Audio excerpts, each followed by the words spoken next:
Hello everybody and welcome to D-Talk Influencers. Of course, this is where we explore the mindset of amazing achievers. We share their secret to success and how the decisions they've made over the years have shaped, transformed who they are today. We're also committed to provide you with the tools and the knowledge that you need to unlock your potentials and to influence the world. Wherever you're watching me around the world, my name is Simon Odewale, and today we are so excited and of course delighted to have with us MOUNFIQ on the show today. It's going to be a moment of change. It's going to be a moment of transformation for you and I right here on the show. So you cannot afford to go anywhere. You have to stay tuned, of course, to this wonderful life transforming section, of course, with our guest today. And we are so excited, of course, to have our guest today because we believe that it's going to be a moment of change. It's going to be a moment of transformation for you and I right here on the show. If you are just tuning in, this is the Talk Influencer. We love you, we like you, and we want to say thank you so much for tuning in today. And if we don't know further ado, let us invite our guest so that we can have this wonderful section with her, of course. So thank you so much for tuning in. We love you and we appreciate you. So with no further ado, let us invite our guest to join us. I'm so excited. Okay, I want to invite our guest to join us so we could just start this wonderful section with her. Okay, she's here already. Okay, we just sent a request to our guest to join us. Thank you so much, Afolabi. Thank you so much for joining us. We really love you. Thank you so much for being the first person, of course, to join us today. Thank you so much. We appreciate you. I want to say we love you. We do not take this for granted. We say thank you so much for joining us today. So let's just invite our guest so that we could just start this wonderful section with her. So we just sent a request to her so that she could join. I believe that she's going to join us any moment from now. And we can start this section with her.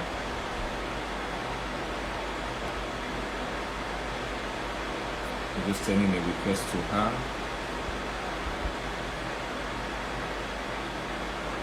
Thank you so much. If you're just tuning in, this is the Talk Influencers. We had a Lepashas birthday yesterday. It was an explosive section, I tell you.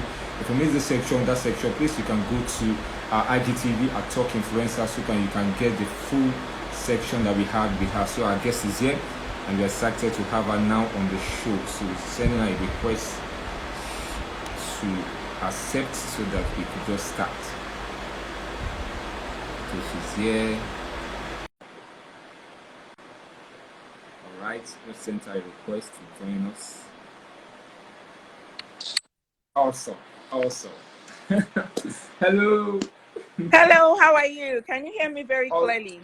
Loud and clear. We can hear you loud and clear. Can you hear me too from here? Yes, I can. Just a bit of a background noise, but it's fine. Oh, okay. All right. That's fine. Thank you so Good much. afternoon. It's so good to have you today. Good afternoon. It's so good to have you today. Thank you so much, Murphy. Thank you for the wonderful things that you do. Honestly, we at the Talk Influencers want to say thank you because we cannot just stop looking at your pages on Instagram. It's just life transforming. Thank you for those words that you have shared. Honestly, let me tell you, a lot of people are of course testify, and that is why we are bringing you today on the show. We want to say you affect us a lot. Yeah, you affect us a lot. I want to say thank you for changing our lives. Thank you so much, Murphy. Thank you so much. Thank you so much as well. I'm grateful. I'm grateful. Right. I'm grateful for the recognition. I'm grateful to be seen.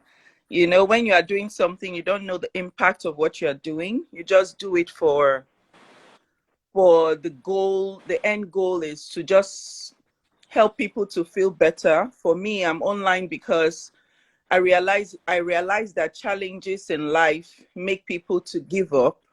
I'm from Nigeria, as you know, we are all the same, though I live here now in Canada.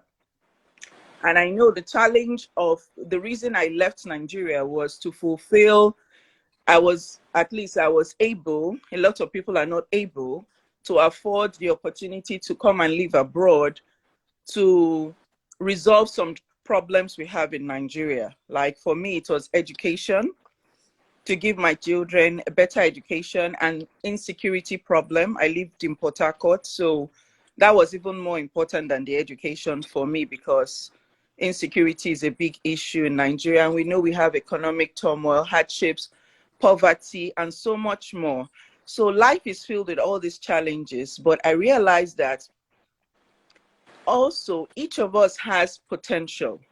each of us have unique gifts that we can bring forward to be able to see how to manage and gauge these challenges that we face in life, so that they don't make us become caged in and be mediocre. I feel challenges are opportunities for you to improve yourself.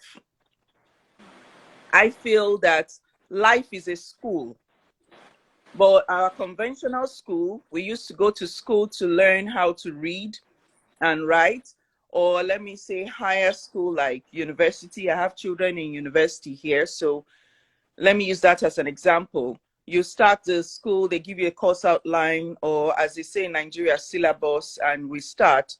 But the professor or the lecturer will teach before they give you a test or an exam. But life is school in the sense that in life, you will get the exam before you are taught. And in this sense, you will have to teach yourself mostly. Because if you have to be in the mindset of being ready to teach yourself, trying to look at your challenges as lessons for your own self-improvement, lessons for your own self-awareness. You know, and Nigeria also is a place where we are highly religious, you know, so we all know we have a spiritual compass. And in our good books, in the Bible, in the Quran, there are many references to this is just a test. God is testing you. You are God's child, or God loves you. You know, so even if you're experiencing hardship, there is always God. So, and in my own Quran, there's one verse they said, there are many references. There's one they said, after God gives you difficulty, you experience ease. Even within that difficulty, you start experiencing ease. You may, like, for example, my birthday was on the 17th of February, just last Thursday. And this is the first time I'm making reference to this story. On that fateful day, I had a doctor's appointment, follow-up appointment, because I was unwell previously. So I was going to follow up with the doctor to know how the tests went. On my way there, I dropped my child in university. She had exams. She was going to school from home with this new life we've faced for the last 2 years. So I dropped her in her campus and I proceeded to the hospital, but just trying to back up my car in a reverse, I hit a big iron pole behind me. And the abruptness, you know, it's an accident, but good enough, I didn't hit someone. I hit an object. And my back windshield completely shattered. And that's how my birthday began. I got into the hospital, and lo and behold, for the first time, you will say this is a developed country. I have never experienced it before. In Nigeria, I will say, oh, Nigeria and the wahala. I tell you, there's still wahala here. There is wahala here, a lot of, even bigger wahala, because you are not in your home. Nobody knows you and really sees you for who you are. Nobody cares if you are Yoruba, Hausa, or Igbo. They don't even know what that is. They just know you are a black face, that they need to do something or you need their assistance for something. And they don't see us all the time like that. It's not common to see everybody looking like we look here.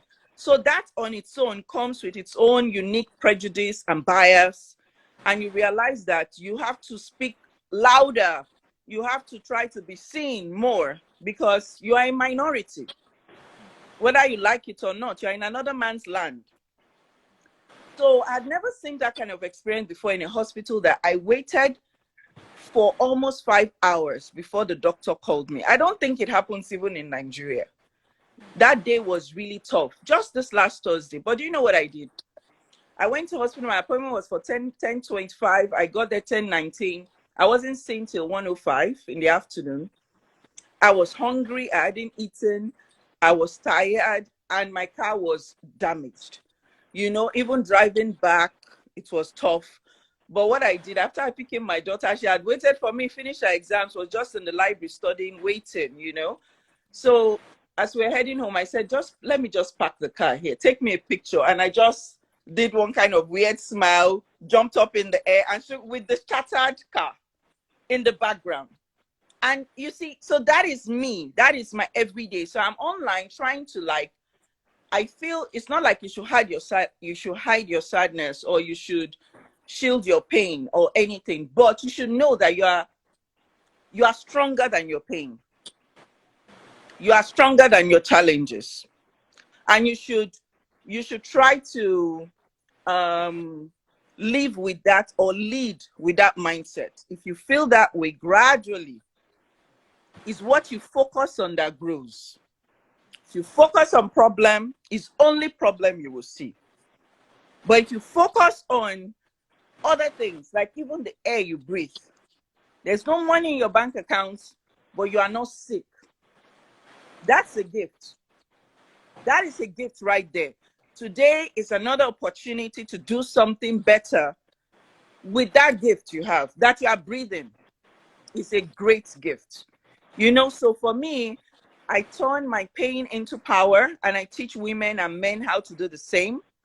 I turn my challenges into opportunity, and I teach women and men to do the same. I help people to reframe adversity to develop audacity. Because if you've survived it, that means you are stronger than you were yesterday. So that is authority for you to tell someone else, don't worry, I got your back. Don't worry, you survive it. At least you can even encourage someone else. If you can't help yourself, you can encourage someone else.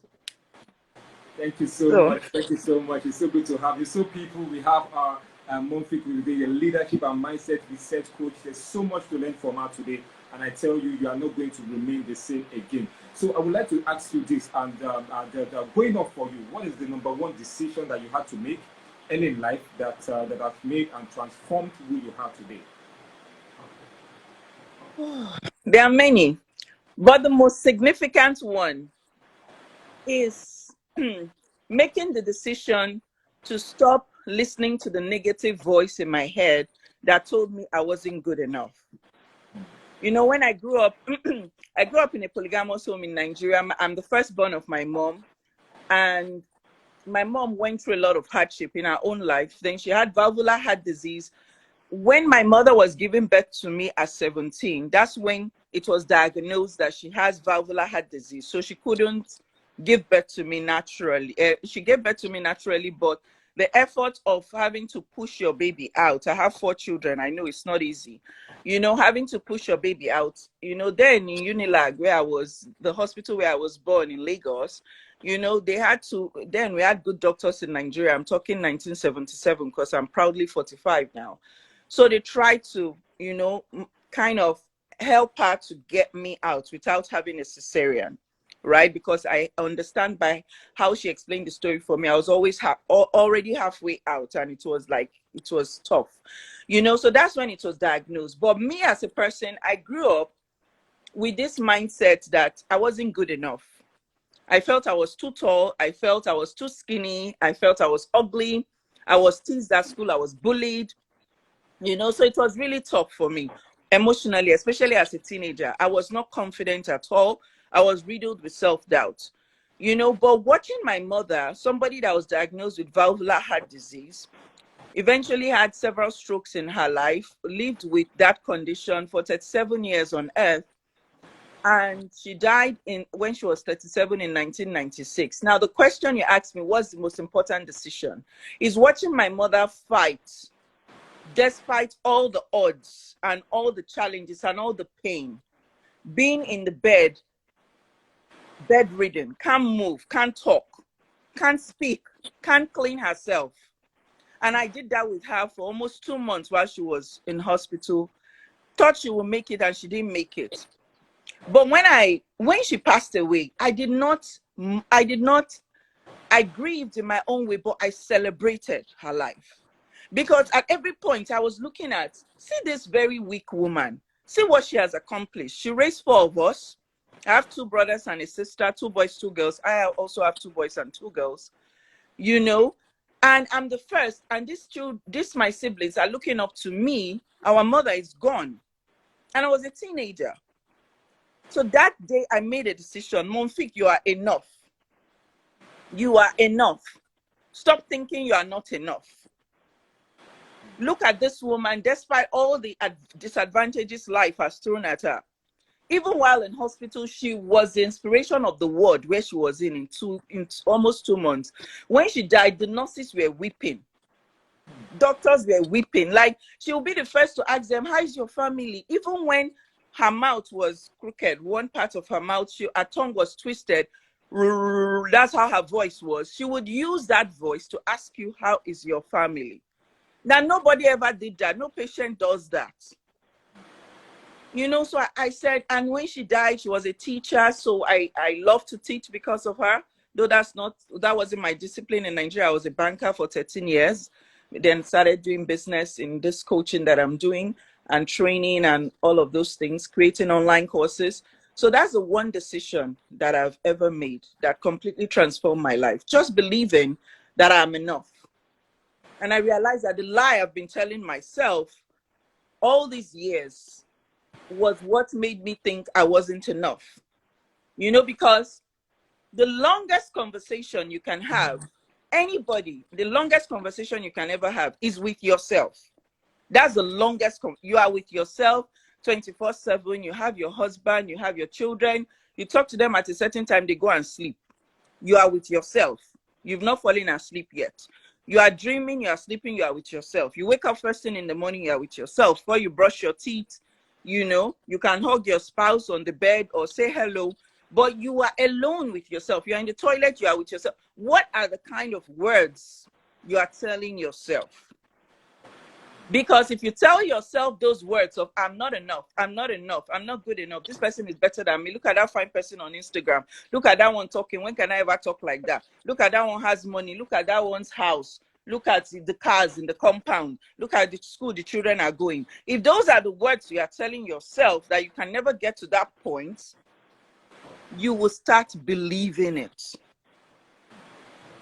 So poverty, first of all, it's not even a physical problem. It's a mental, it's a mindset problem.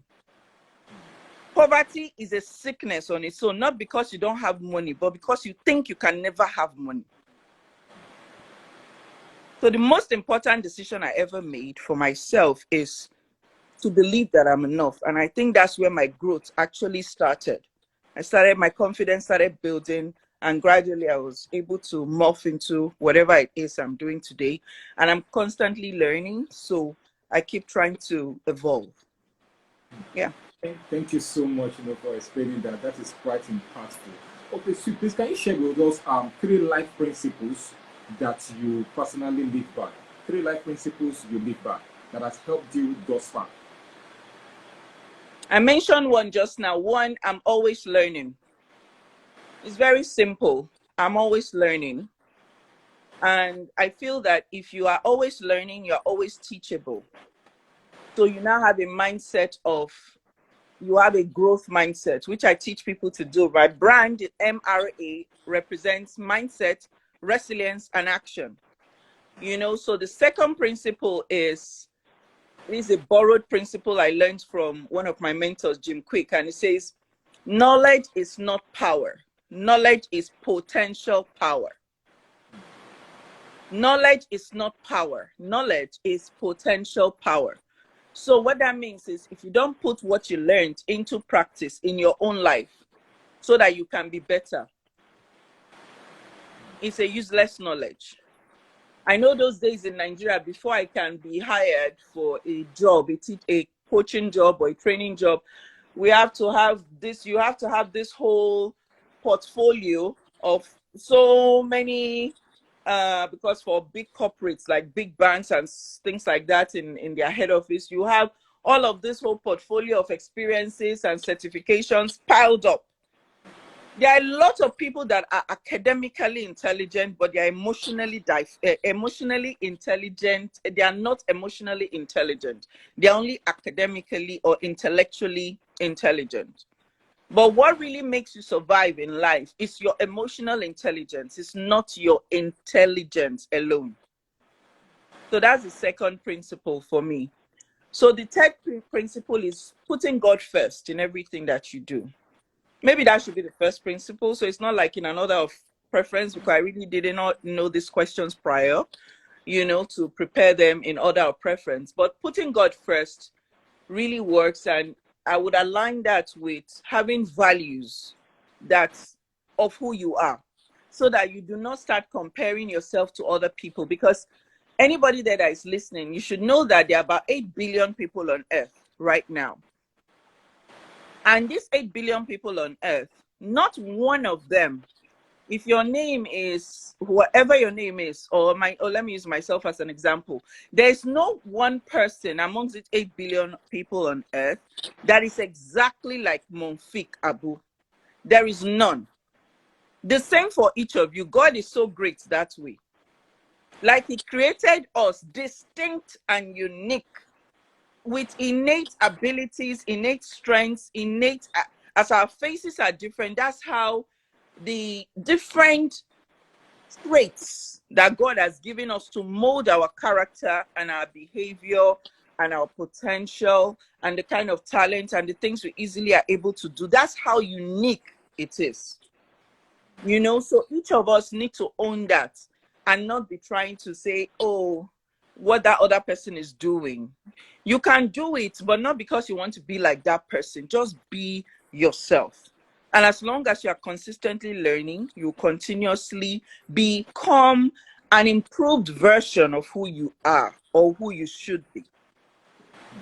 Thank you so much. Thank you so much for for illustrating that. You said something on one of your posts on Instagram, and I would like you to explain it more. You said something about experience, why it's so important. What advice are you going to give to young people, especially in Nigeria and all over the world, that they want to escape that ladder, or they don't want to climb that ladder of experience to get to wherever they want to become in life? Why is it so important for one to eager to have that experience in order to get to where they want to become in life? Yeah. When I say experience, I mean experience of your career, experience of your personal struggles, experience of your joy, experience of your pain, experience of your life, your overall life experience is so valuable. It's so valuable. It's an asset. You know, some people can do something easily. Like for now, I cannot bake to save my life. I can't bake anything. But I have a 19-year-old that can bake almost with her eyes closed. That is an experience right there. And I'm encouraging her. Set up a YouTube thing. Start teaching teenagers how to bake. You know, your experience can be converted to your expertise. A lot of people feel that I don't have enough experience. I need to go learn this one. I need to go add this one, because you don't even know the value of what you already have. If you are 20 years old, even 15 years old, you have a lot of experience. And that's the good thing you see out here. You see children even like doing philanthropic work, having job outside. Like my children here from 15 years old, they are working.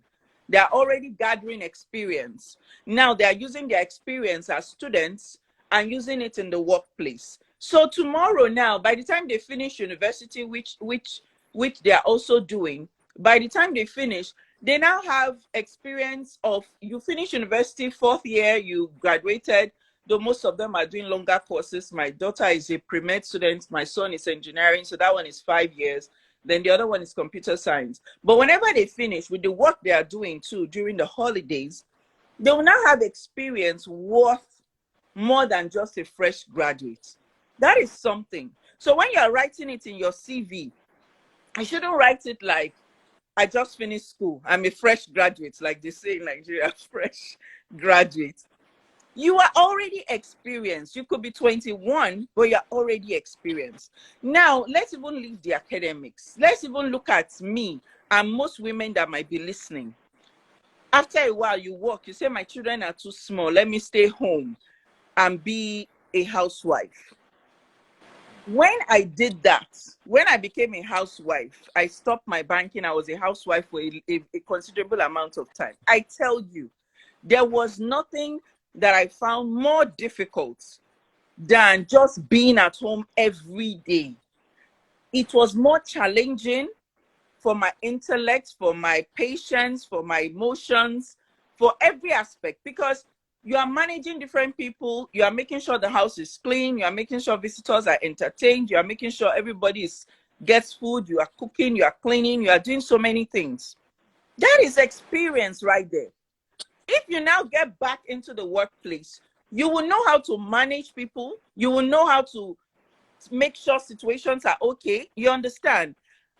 We undervalue the experience in our life. Everything happens for a reason. So your experience is what's more than you think. Even when you are working, and I for one tell people, I don't know if it has worked for them, but I tell people, if you even have a break in your career and you're not doing anything, it is not a waste, especially if you're a woman. So most of my clients are women. That time you were taking care of your child, that time you were minding the home and stuff, you can call it something management, any name you want to call it. If the interviewer asks, what does this mean? You say, oh, when that time I was not doing a conventional job, but I was fully employed in my home management or home resources management, anything you want to call it. It's terminology. If the man doesn't have a family, let him say, you understand? He has seen his wife, he has seen his mother do it. Except it's not human. And you have to be confident in your experience. You have to own your experience and carry it with pride because it means something. So I feel I even have a program called Experience to Expertise. Experience to Expertise program. I have that, you know, to help people understand that the value of their experience cannot be undermined. I hope that explains what I'm saying. Absolutely, absolutely. Thank you so much, MOUNFIQ. MOUNFIQ, I would like to ask you this: that if you are given an opportunity to speak to the whole world for 1 minute, what are you going to talk about and why? Yes, I will talk about what I'm passionate about, giving people the ability to, giving people the the ability, helping people to develop the audacity to lead in every aspect of their lives. The concept of the audacity to lead for me came through inspiration, and I realized that that's the greatest secret in the personal development world. Everybody you see in the top of their game that are successful, that are millionaires, billionaires, whatever they do, it is because they have what they call audacity.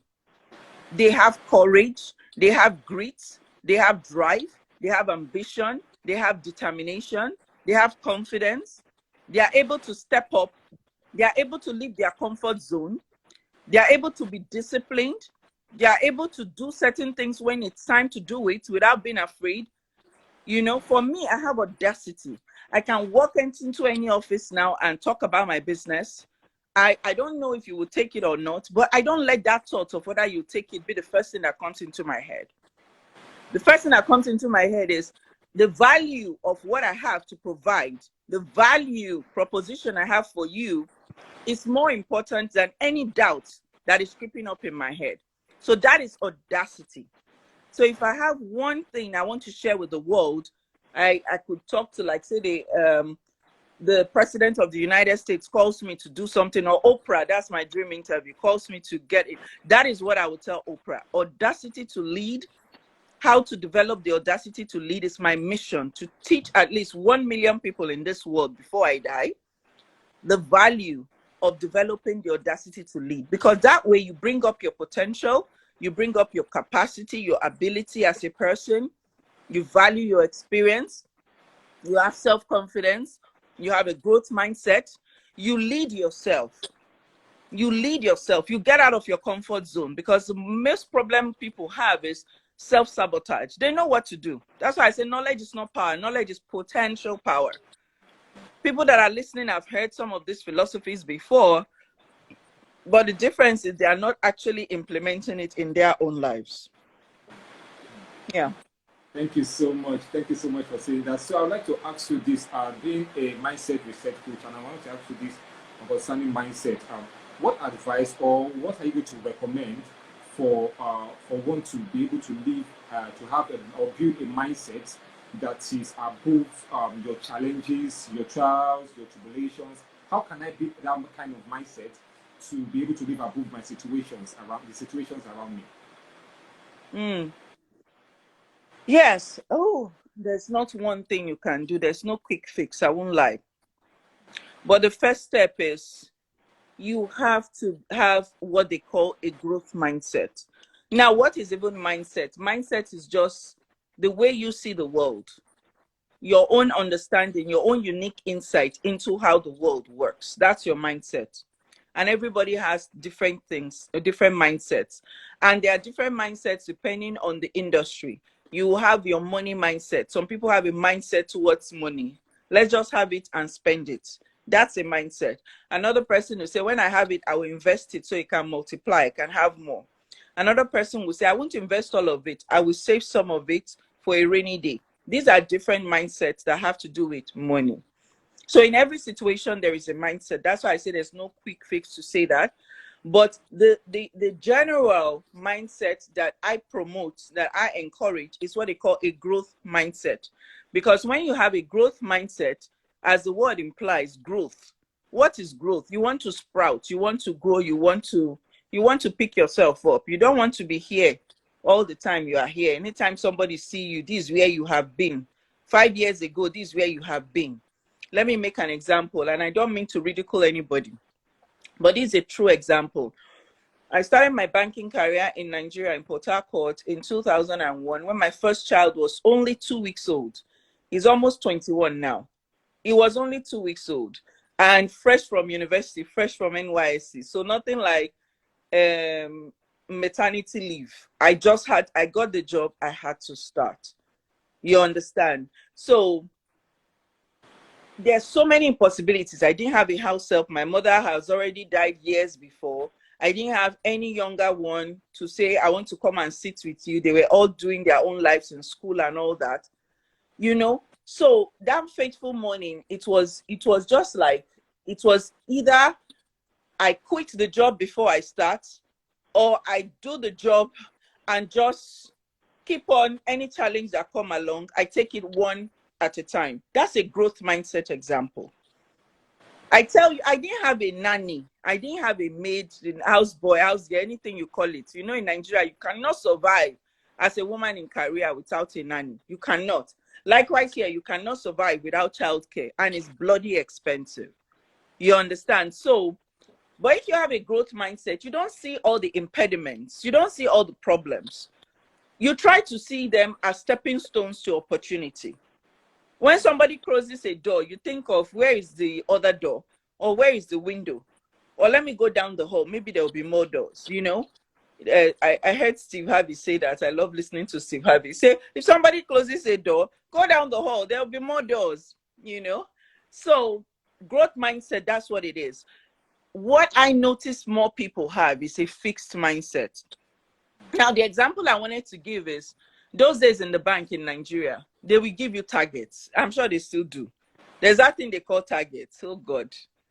You know, so when you're a marketing person, they'll say the bank needs you to bring 100 million before the end of this quarter, and you will find it, you know. So the mindset a lot of people used to have is, where do they expect me to find it? That's the first thing that comes into your mind. You will never, ever find it. Never.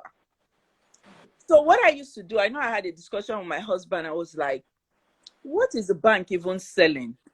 You know, I used to hear then, as a 23, 24-year-old new hire, I'm in customer service first, then I moved to cash, then from there I moved to marketing, and I loved marketing when I got there. I never left till I left banking. So I was hearing of banks products. I said, what are products? But when I see a product, I say, okay, this is my water bottle, and I'm seeing this. It's called Buba. This is a brand. That's what I know to be a product. But the bank sells what they call virtual products. Like me now, I sell virtual courses. You don't see my course and say, let me carry the course and put it on my head like this. It's virtual. I will send you a login, you log in, then you will see several things for you to read and learn, and I will follow up with you, right? So my husband was like, bank has virtual products. So they have credit products, they have this, they have that, different kinds of accounts. And I said, oh, this target they are saying, I think my strategy will be study these products, find the benefits, find the things it will give the customer, and now try to use it to now follow up with this target. If I go to the customer and say, sir, we have this kind of savings account. Your account right now is in a regular savings account, but if you open the premium savings account, sir, you will get 3% more in your savings. You can open it for madam. You know, she's building her business right now. You can open it for your son. You know, I know he's a baby, but you know, when he's going to school now, sir, you would need this. Before I know that customer, I won't go to a customer's office and say, you know, sir, they gave me target, please open account with me. That's rubbish. And I used to see most colleagues do that, and they were now privy to certain negative suggestions from men and stuff like that, and a lot of people's careers or life, whatever. So I just feel that if you have a growth mindset, that's where it starts. You don't see things and say, oh, there's a target, it's too much for me. You try to see, what can I do? If you are more growth mindset oriented, you look at strategy, you look at solution. You don't look at problem. If you make mistake, you don't, oh God, I will never try it again. Say, no, I made this mistake because I did this thing. Maybe I should avoid that thing and do it this way next time. If somebody have accident, they won't say, I won't drive again. I had accident on Thursday. I drove 5 hours after the doctor finished finally showing up. I drove. You understand? So you can't say because you had a bad experience in life, you will not continue. You should take the lessons from that bad experience, change it to strategies. When implementing the strategies, solutions will come.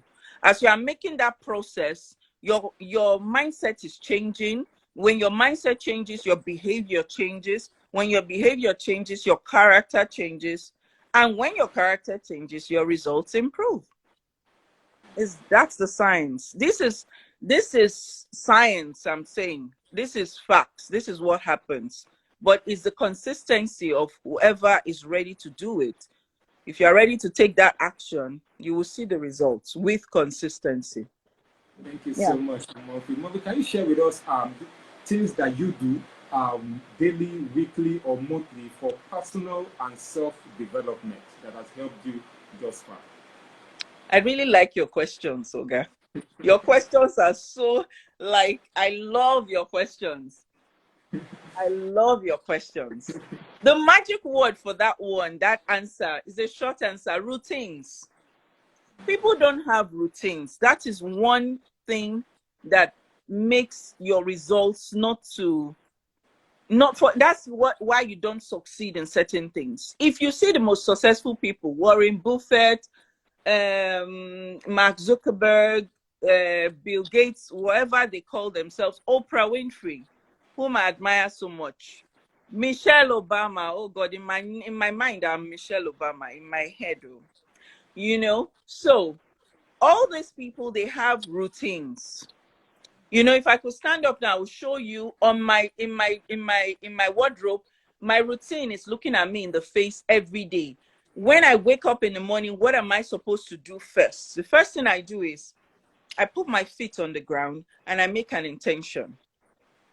It's just like waking my own spirit up. I tell myself, MOUNFIQ, today is going to be an incredible day. Then if I'm going through a difficulty, which in my personal life right now, oh, it's been rough. It's been rough. It's been rough. That's the truth. You know, so I tell myself, oh, this thing, you will overcome it. That's the intention I'll make once my feet touches the ground. And the next thing I do is I'll go and brush my teeth and get ready for my morning salat.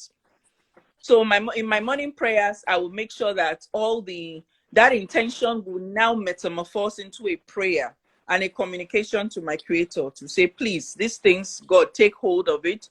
Help me, give me the strength, replenish me, and stuff like that. So when I've done that, I now go and eat. I feel breakfast is the most important meal of the day. And certain health challenges I have had the last 2 years, I realized that the doctor has advised, don't skip your breakfast. So I no longer skip my breakfast. So it's part of my routine. Then I take at least 30 minutes to 1 hour, I go outdoors and I take a walk. Whether in the snow, whether in the winter, it's terrible outside right now. Whether it's winter, whatever the weather, I take a walk. It makes me think, it broadens my, that's when I think of, because the previous day, before I wake up, I already have my schedule for that day. And these things are already there. I use my note app. I use an Apple phone. I have my note app. These things are stacked exactly in this order. I see it. I also mentioned in my closet, I have it typed in a timetable, like a meal plan. MOUNFIQ, you wake up 5:40 a.m. This is what you do. Up until I sleep at 9 p.m. I have it in my, it's pasted on the wall. That's the first thing I see when I want to go and wear something on. You understand? So I have those routines. I focus, I use my routines, except I'm sick or something unexpected happens. But the next day I step back into that routine and I build upon it. I just leave it. That's how it is. Sometimes that walk could be 20 minutes on the treadmill. You understand? So I will break up a sweat. And when you're exercising, your blood vessels, your nerves, it's not about weight management or anything for me. It's just about increasing my circulation, my health, and whatever else, So routines. Have a routine for what works for you. Then I have the time I start work. And when I'm working, don't disturb me. You may work from home. My children have learned sign languages now. They know the signs. I will have something. My daughter has passed here now and come back. You wouldn't even know, So that's how it works for me. Routines. People are not on routines. They just wing it. Just wake up in the day. I've woken up today, and you start your day. You need to prepare your mind. What do I want to do today? How do I want this day to go? Oh, I have this meeting to pitch my business. You say, I'm ready. I do affirmations a lot. So after the prayer, I do meditation. I now start visualizing my day, what I want to do. I start imagining that I've already done it in my brain. I start seeing it, like closing my eyes, but I'm seeing it.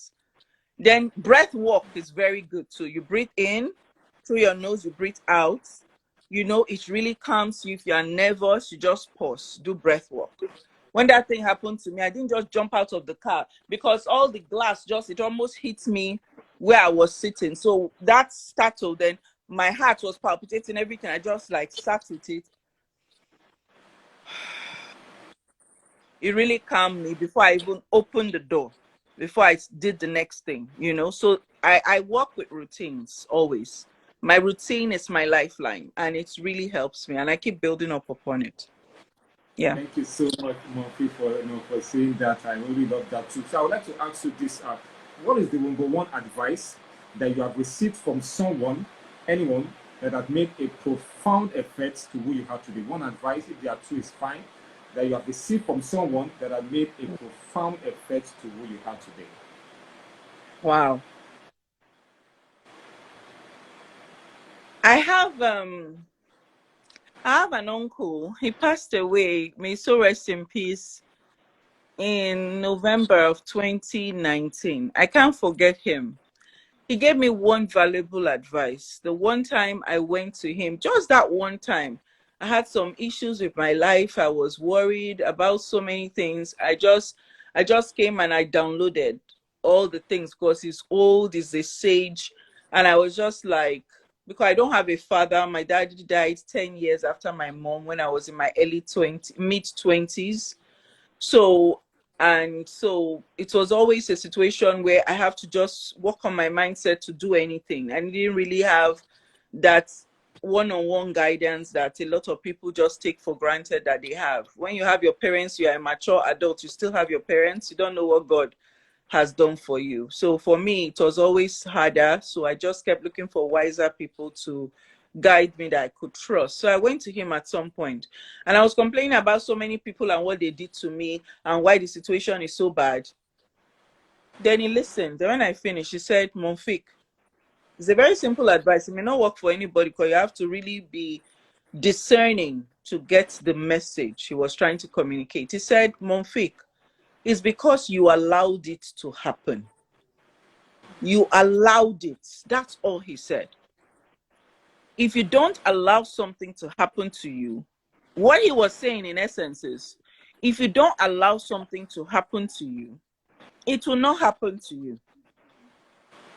That's the power of the mind. That's how I saw it. Like, if somebody comes now, they want to me.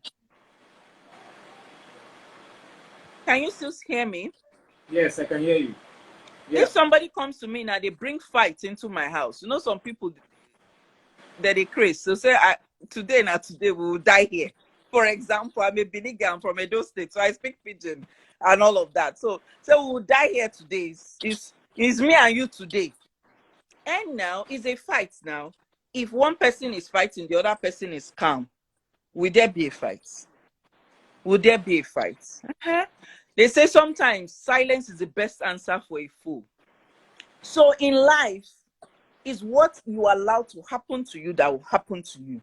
I'm not saying bad thing will not happen to you. Don't allow it to affect you. That's what he was saying. In life, you choose your reaction. You don't know what will happen to you, but you will choose your reaction to it. You either choose somebody hits me or a bad thing happened to me. Oh my God, what kind of life? Why me? Since last year, that's how this one happened. The other year, oh God, what am I going to do? How do I start? You either do that and do all the drama like they do in Nigerian film, and film yourself doing drama, or you either sit back and think, this is hard, but what can I do next? You know, right now I'm writing a book. So I used to have my quotes a lot on social media, but I'm retracting them gradually because I'm going to move them up to the book and copyright them. You know, so I have a specialized quote of mine that quote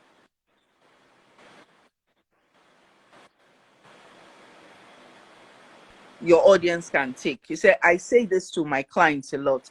Do not allow your situation to determine your experience. What I mean by that is the situation that is happening to you, in case it is bad, do not allow it to make your own experience of it be bad as well. So sometimes laughter is the best medicine. Something bad has happened, you just laugh instead of put your hand in your head. That's you choosing your reaction. Or you breathe in and out. So he told me, you allowed this to happen. So all I did next was change my reaction to those people that were disturbing me. They didn't bother me again. They were still there doing their nonsense. I just didn't pay attention to it. Remember what I said in the beginning. It's what you focus on that grows. Empty vessels make the loudest noise, and you're focusing on that. Are you an empty vessel? Do you understand? Don't give that attention. Give your self-improvement attention, your personal development. How do you learn? How do you improve? Things like that. Let that be the focus. Then you see yourself growing. Yeah, I hope that answers your question. Absolutely, that answers the questions. Thank you so much. Now, MOUNFIQ, I just want to round up now, and I want to ask you this question. If you were to give me an advice that I should hold in my heart today, what would that be? I would like you to hold in your heart that whatever you are going through in life, whatever adversity you are facing, even the joy you are facing is temporary. So nothing is permanent. Nothing lasts forever. Your life self does not last forever. Everything in this world has expiration dates, including life. So don't let that be the only thing that now determines every other decision you will make. Let your adversity in life help you to develop audacity instead, to live life even more, to enjoy life even more. Just because nothing is permanent, everything is temporary. I think that's the one thing. So you now live your life thinking of legacy, thinking of impact, thinking of sustainability, thinking of longevity, thinking of, you know, extraordinary strides, thinking of quantum leaps, instead of reminiscing on the past that you can never relive. Right? I think that's the one thing.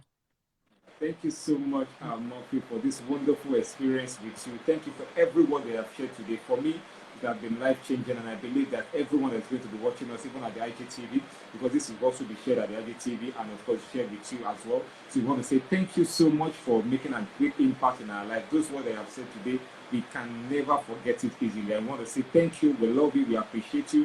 And thank you for always making a great impact and influence in our life, even as we grow up to become a better version of ourselves. Thank you so much, Murphy, for for being here today. So, is there anything you're working on and that you want people to know about? And of course, is there any book like the book you want to do now? Where can people reach you? And so that even after this section, people can reach out to you and of course, know more about you. And if you want to share any other thing or question with you, they can as well get in contact with you. Yeah. I'm working on so many things. I'm constantly working. I'm constantly creating content for my online courses. I'm right now working to launch my podcast in 2 months' time. I'm also working on my new book to publish in June. So once the information is out, I'll start asking for people to pre-order. I have a course launch coming up on the 27th of March. And that's a significant date for me because that's the date of my mother's death, which I celebrate every year. Because that's the day I was reborn. That's the day I started looking for opportunities in life out of challenges. I started turning my adversity into audacity. So it's a day I celebrate every year. So it's the launch date of my course called the Self-Esteem Accelerator 2.0 online course. So I'm constantly online motivating people. I would like to encourage people to join my email list. Whenever you just go to my Instagram bio, I think it's mounfiq.raiyanabu.com/links. You will see all my products, my services, everything I do. You sign up for free coaching. I offer free coaching sessions regularly. You sign up for any of the programs so you can join my email list, because what that does is that you get daily motivation. You are the first to know about the new content coming up. You get discount codes into the new content, my live seminars and all of those things, So just go to my Instagram bio. Please, anyone listening, go to my Instagram bio. I think it's https://mounfiqraiyanabu.com/links. I think that's what it is. So anybody can find me there and you see everything I do. So you sign up. But to get a 20% discount for my online course coming up on the 27th of March, the 20% discount will end by the 5th of March. So this is the time. Just go, and there's a pre-sale on for the online course. So go get it for yourself now. Yeah. Absolutely. Thank you so much for this discount. So for everybody that's watching us right now, and of course for those who are still going to watch us on this show of the section, please go check out, of course, our Murphy's Instagram page. There's so much to, especially so that you can be among the email list and so that you can be able to get a whooping and fantastic discount that will help you to transform, change your life, and make you to be the very person that you want to be in life. So thank you so much, Murphy, for being a part of this wonderful section with you. It has been game changing for us. I want to say thank you. I want to say we love you so much. Thank you so much, Murphy. Thank you so much. I appreciate the time. Thank you so thank much. You so much, everyone. Have a good one. Thank you so All much. right. Thank you so Take much. care. Bye. Absolutely. Thank you so much, everybody. This is the Talking Influencer. Bye. This is where we explore the mindset of amazing achievers. MOUNFIQ, of course, was our guest today, and of course, there's so much to learn from her today. We are so transformed, changed by all the words that and experiences that she has shared with us today on the show. So until next time, this is the Talk Influencers. Thank you so much, Murphy. Have a great day. Bye-bye. Thank you. Have a good day. Bye, everyone. Bye.